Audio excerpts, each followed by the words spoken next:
Hello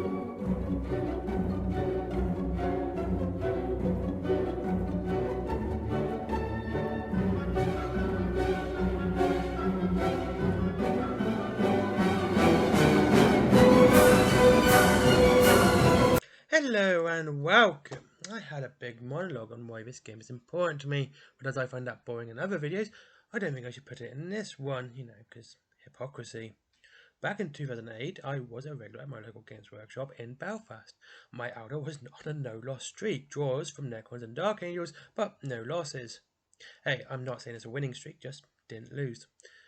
Then I came across the Dawn of War series. Now this was the first time I came across it, and I'm happy, and this is the first one I came across, mainly because I couldn't beat Necron, so I wasn't going to play Dark Crusade, and wasn't a fan of Space Marines at the time. So I bought it, and I put the disc in my disc drive, and then right down my screen, to my surprise, was the Elder, in all three colours, but it was Elder and all this. I got to play my beloved army in a game. Yes, I know you can play it in Dark Crusade too, but Soulstorm was not just my first Dawn of War game, it was my first PC game I played to death.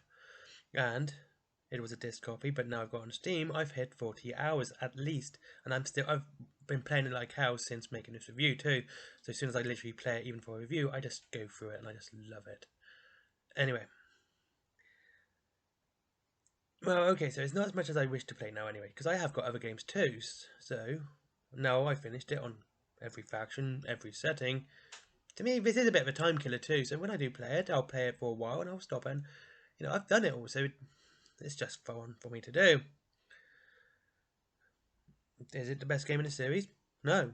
Is it my favourite? Well, the gameplay has its problems. The biggest, in my opinion, is the bases are temporary. There's no persistent ones. So castling on a level can be a waste of time. If it gets attacked, i.e. if your area's been attacked, you're going to have to rebuild. You do not have your base set. Unlike Dark Crusade, where they are persistent, which is always a fun thing, and I love really castling down on Dark Crusade. And usually that means at certain levels I can just castle down like hell, and I don't have to do anything because they just run into turrets. And this is a pain in the bum. Anyway, especially on the harder difficulties. Anyway, so when you're not able to quickly establish your units, and your section is under attack after a hard-fought battle, so you've just claimed this area only for them to come back, it is a pain in the old hole, But to me, this is a small complaint when I think about it, because it adds so much more to the series. Not a non-persistent basis, the game in general. First is the two new races, Dark Eldar and the cover stars themselves as Sisters of Battle. They are brutal and fun to use, all the factions are. With that, there are new units for everyone, especially the flyers.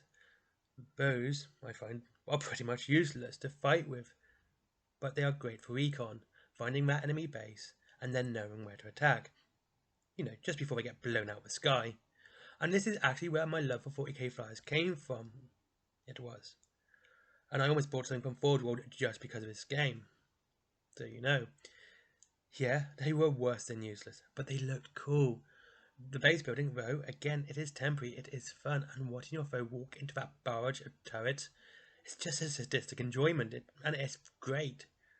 It is a capable RTS game, and it never tries to exceed that, which is, to be fair, its biggest problem. It never tries to be more than it is. It has great potential, but it never reaches it.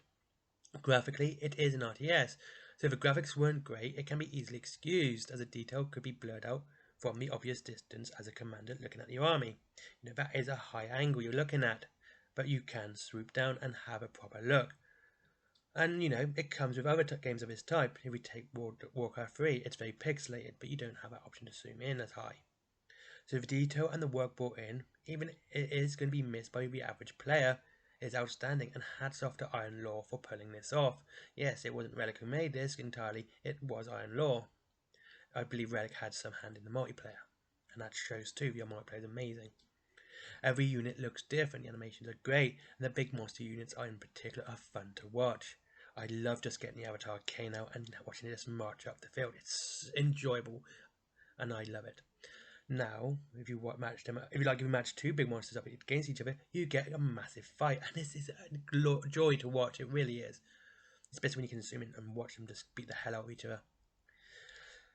So, onto the story. I could go into each story for each faction. There's 9 factions and different stories. I'm not going to do that. So, I will make it easy. Blood Ravens, because Xenos exist. Sisters of Battle, because Chaos exists. Necrons hate everyone. Elder, because humans can't cope. Chaos, because Space Marines exist. Dark Elder, because people are not suffering, and they are taking that personally. Orcs, because, well, Orcs. And the Imperial Guard, because they haven't suffered enough. And the Imperium has taken that personally, too. Like Fire Warrior, this isn't some epic story that's going to change gaming and storytelling forever. Each has a basic motive, and that is that. If it's not broken, and it does a job. So, overall, Soulstorm's biggest problem is that it does what it needs to do, and it never reaches beyond that. Everything feels nice and safe. They knew what their audience was expecting and gave it. You had the extra factions and you had the extra units, but it never really breaches anything more in the gameplay department. It's never going above and beyond, and it's always playing it safe. It is fun and it's really enjoyable, more so for 40k fans. So they can gush over their favourite faction as long as your favourite faction is one listed. RTS might find it lacking in areas. 40k fans would love it, in my opinion. I love it because I'm a 40k fan. The variety of factions, units, and there's 31 areas to take. Soulstorm is a great time waster, just don't expect to be blown away. Anyway, thank you very much for watching. I hope you enjoyed this review. I'm actually enjoying doing these. I'll continue doing some more Warhammer-based games once a week.